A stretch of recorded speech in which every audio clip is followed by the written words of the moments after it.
کیا کرنا ہے. ایک یہودی کا بیٹا نبی پاک کی خدمت کرتا تھا اکثر. یہودی کا بچہ وہ بیمار ہو گیا, روز آتا تھا, چھوٹے موٹے کام کرتا تھا, بیمار ہو گیا. حضور نے فرمایا چلو تیمارداری کرنے چلتے ہیں. کس کی جی؟ غلام کی, نوکر کی. یہاں صاحب کہتے ہیں 5,000 روپیہ لے جاؤ, وہ بڑے احسان کے ساتھ 5,000 روپیہ لے جاؤ اور دے آنا, اور اسے کہنا سر جی پوچھ رہے تھے تیرا کیا حال ہے. وہ بات ختم ہو گئی. حضور بنفس نفیس گئے اور غریب کا گھر تھا. وہ یہودی باہر نکلا جس کا بیٹا بیمار تھا, تو کہتا جب دروازے پہ میں نے مسلمانوں کے نبی کو کھڑے دیکھا تو میرے پیروں تلے زمین ہی نکل گئی. میں نے کہا حضور مجھ غریب کی کٹیا میں کیسے آئے؟ پر میں تجھے پتا ہے نا تیرا بچہ میری نوکری کرتا تھا, یا کبھی بیمار ہو گیا, میں تیمارداری کرنے آیا. وہ یہودی کہتا مجھے خیال یقین ہی نہ آئے کہ میرے گھر میں حضور, تو امیر حرم, میں غریب بے نوا, تو کجا من کجا, میرے گھر میں حضور آئے. کہتے کہاں ہے ہمارا پیارا؟ حضور وہ لیٹا ہوا ہے. صحابہ کہتے ہیں نبی پاک سرانے گئے تو اس کا آخری وقت تھا, تھوڑا سا ٹائم تھا. میرے مصطفیٰ نے فرمایا تو میری نوکری کرتا تھا, آج میں تیری تیمارداری کرنے آیا ہوں.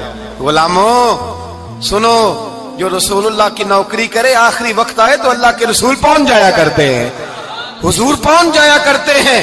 نجم کی ہے خدا آرزو ہے یہی, عاشق زار کی آبرو ہے یہی, موت کے وقت سر ان کے قدموں میں ہو, دید ہوتی رہے دم نکلتا رہے. حضور پہنچ جاتے ہیں. نبی پاک تشریف لائے, بیٹھے سرانے. حضور نے جب اپنا برف سے ٹھنڈا اور کستوری سے زیادہ خوشبو والا ہاتھ اس کے بالوں میں پھیرا, آنکھیں کھولی, حضور نے فرمایا چل کلمہ پڑھ جا, چل میرا کلمہ پڑھ جا. ساری دنیا در رسول پہ آ کے کلمہ پڑھے اور حضور اسے کلمہ پڑھانے گھر تشریف لے گئے.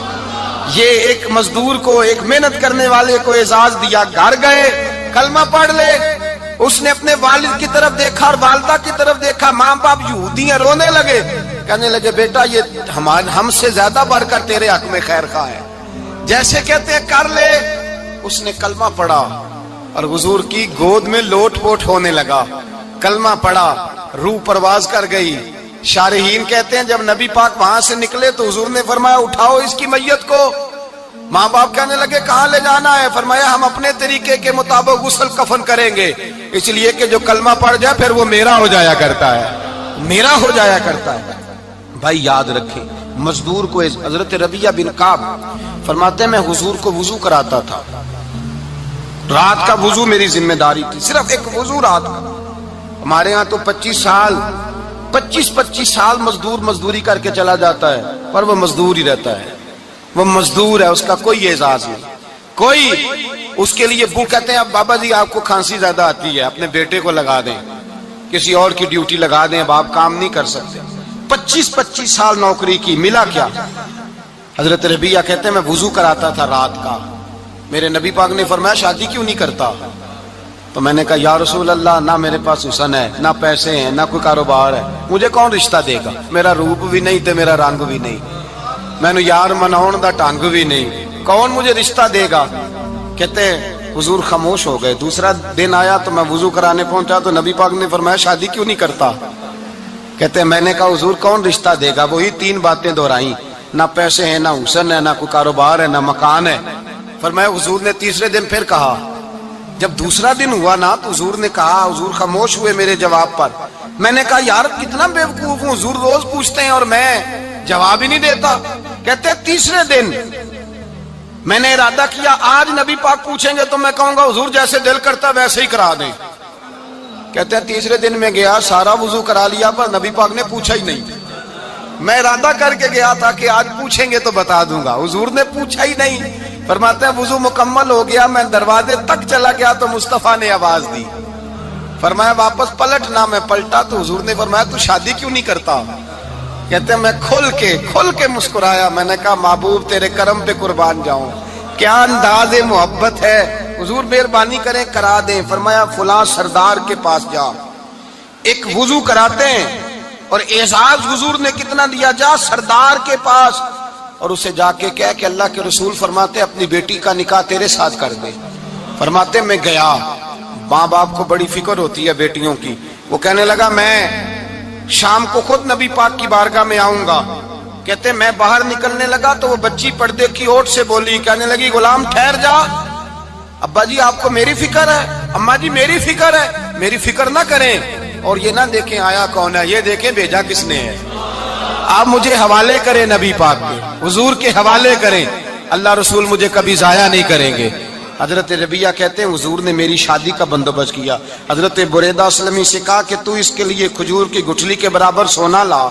حضرت حارثہ بن نعمان سے کہا تو اس کے لیے ایک کمرے کا حجرے کا بندوبست کر. حضرت عثمان غنی سے کہا تو نے ولیمہ کرانا اس کا.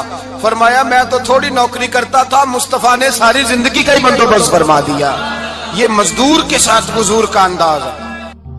پہلے میں نے شروع میں کہا کہ مزدور اس بات کو سمجھتا ہی نہیں کہ اس کا مقام کتنا, وہ اس بات کو جانتا ہی نہیں اللہ نے اسے اعزاز کتنا دیا ہے. ملت کا جوان سب سے پہلے تو کبھی کسی کی جیب کی طرف نہ دیکھے. اور یہ بات یاد رکھ لیں, درجنوں بزرگوں کے ارشادات کی روشنی میں ایک موٹی بات بیان کر رہا ہوں, توجہ ہے میری بات پر. جس کی توجہ دوسروں کی جیب پہ ہوتی ہے وہ رسوا ہو جاتا ہے. کاہل لوگ جو زندگی میں صرف ہاتھ پھیلانے کے عادی ہوتے ہیں, ان کے دامن میں سوائے رسوائی کے کچھ نہیں آتا, ان کے حصے میں سوائے بدنامی کے کچھ نہیں آتا. اور جو اپنی بازو کی قوت کے زور پر, اقبال کہتے ہیں اپنی دنیا آپ پیدا کر اگر زندوں میں ہے, سر آدم ہے ضمیر کن فکاں ہے زندگی. اپنے لیے خود جینا سیکھیں, ملت کے لیے کچھ کرنا سیکھیں. معاشرے کے اندر اس سے ادھار پکڑ کے اس کو دے دیا تو اس سے پکڑ کے اس کو دے دیا, 2 دن اس کے پاس چلے گئے لینے تو 4 دن اس کے پاس چلے گئے.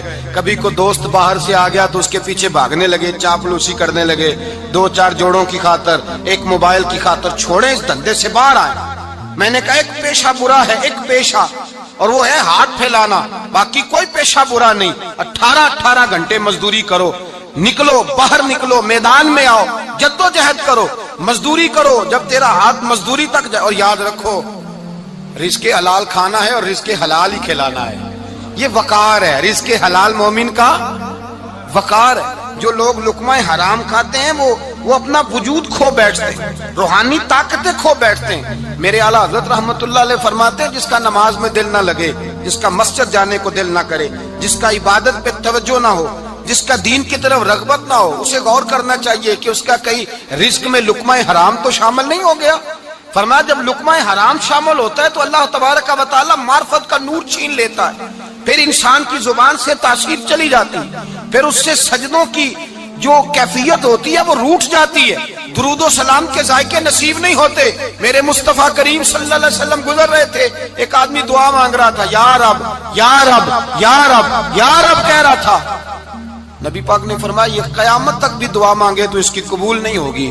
صحابہ نے کہا حضور آپ تو رحمت للعالمین ہیں اور آپ فرما رہے ہیں اس کی دعا قبول نہیں ہوگی. نبی پاک نے فرمایا اس لیے قبول نہیں ہوگی کہ جو کپڑے پہنے ہیں وہ بھی حرام پیسوں کے ہیں, اور جو اس نے کھایا ہے وہ بھی حرام پیسوں کا ہے, اور جو پیا ہے وہ بھی حرام پیسوں کا ہے.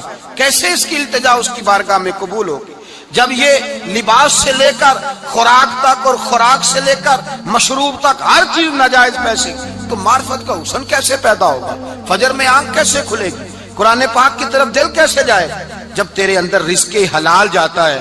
حضرت بایزید بستامی فرماتے ہیں تو محنت کر کے حلال کی روٹی کھا, وہ تیرے وجود کے اندر جا کے نور بن جائے گی, اور ایسا نور بنے گی کہ وہ روٹی تجھے صبح خود جگا کے بیدار کرا کے اللہ کی بارگاہ میں جھکا دے گی. رزق حلال کھائیں, محنت کریں, جدوجہد کریں. حاتم طائی بہت بڑا سخی تھا. کسی شخص نے ایک دن حاتم طائی سے پوچھا کہ تو نے کبھی اپنے سے بھی بڑا سخی دیکھا ہے؟